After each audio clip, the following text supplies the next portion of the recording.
తిరుపతిలో భోగి పండుగ వేడుకలు వైభవంగా జరుగుతున్నాయి. తిరుపతిలోని తమ విద్యానికేతన్ పాఠశాలలో జరిగిన వేడుకల్లో కుటుంబ సభ్యులతో కలిసి పాల్గొన్నారు నటులు మంచు మోహన్ బాబు, మంచు విష్ణు. ఈ వేడుకలకు శివబాలాజీ కూడా హాజరయ్యారు. మోర్ డీటెయిల్స్ మా ప్రతినిధి దామోదర్ అందిస్తారు. సంక్రాంతి రైతుల పండుగ. భోగి, కనుమ, సంక్రాంతి ఈ పండుగలంటే రైతు వాతావరణం నుంచి వచ్చిన ప్రతి ఒక్కరూ ఆ పండుగలను సాంప్రదాయబద్ధంగా కొనసాగిస్తారు.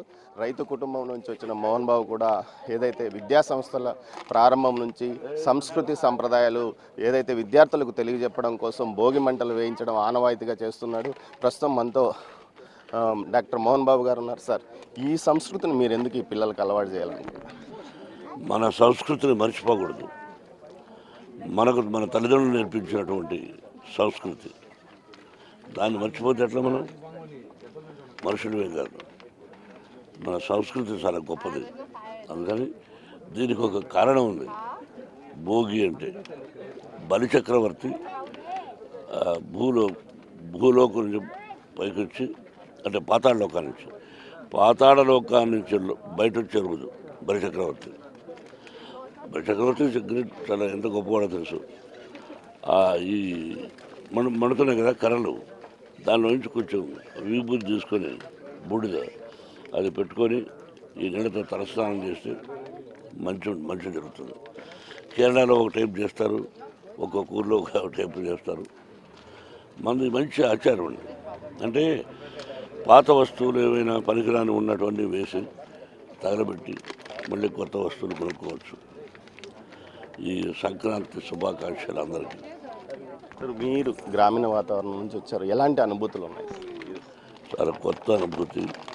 ఆ గ్రామంలో ఉండే అనుభూతులు, ఆచారాలు అవే పాటించాలి. అవే పాటిస్తున్నారు చాలామంది. కొంతమంది ఏదో ఫాల్స్ ప్రెస్టేజ్కి వెళ్ళి లేదు, కానీ ఇప్పుడు చిన్నప్పుడు మన తల్లిదండ్రులు నేర్పించినటువంటి ఈ ఆచారాలన్నీ కూడా గొప్పవి, గౌరవించాలి. మీకు ఎలాంటి జ్ఞాపకాలు సార్? అంటే పక్కన కట్టెలు ఎత్తుకురావడం, ఇవన్నీ కట్టెలు తీసుకురావడం. నేనే కత్తి తీసుకెళ్ళి కంప కొట్టుకొచ్చేవాడిని. అదొక అనుభూతి, మర్చిపోలేని అనుభూతి. Thank you. అందరూ క్షేమంగా ఉండాలి.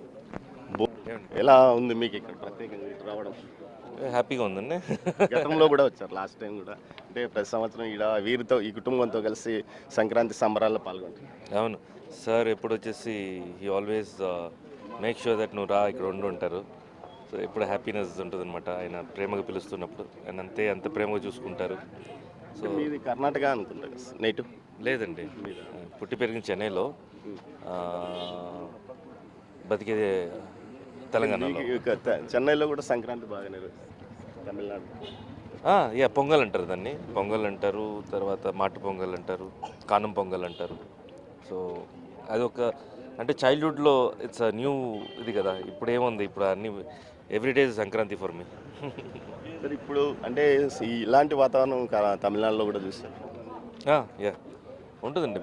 మేము కూడా చిన్నప్పుడు ఇలాగే భోగి వేసుకొని ఆ రోజుల్లో పెద్ద అండా పెట్టేసి దాంట్లో వాటర్ వేసేసి అక్కడే స్నానం చేస్తూ ఇవన్నీ కూడా ఎంజాయ్ చేస్తాం మేము. జిల్లా వ్యాప్తంగా ఇటు ఎక్కడికెక్కడ గ్రామాల్లో కానీ ఇటు పట్టణాల్లో కానీ భోగి మంటలు వేసుకొని సాంప్రదాయబద్ధంగా కొత్తదనానికి ఆహ్వానం పలుకుతున్నారు. అదేవిధంగా ఇటు నారావారిపల్లిలో సీఎం చంద్రబాబు కుటుంబ సభ్యులు భోగి మంటల్లో పాల్గొన్నారు. దీంతోపాటు అటు ప్రముఖులు ఎక్కడికెక్కడ తమ స్వగృహాల్లో సంక్రాంతి పండుగను సాంప్రదాయబద్ధంగా జరుపుకోవడానికి భోగిని మొదలు పెడుతున్న పరిస్థితి. మరోవైపు ఏదైతే భోగి పండుగ సందర్భంగా అందరికీ ఇటు శుభాకాంక్షలు తెలియజేశారు అటు నిన్ననే సీఎం చంద్రబాబు నాయుడు. మరోవైపు మోహన్ బాబు కూడా తన గత స్మృతులను నెమరు వేసుకున్నారు. కెమెరా పర్సన్ పురుషోత్తంతో దామోదర్, తిరుపతి నుంచి.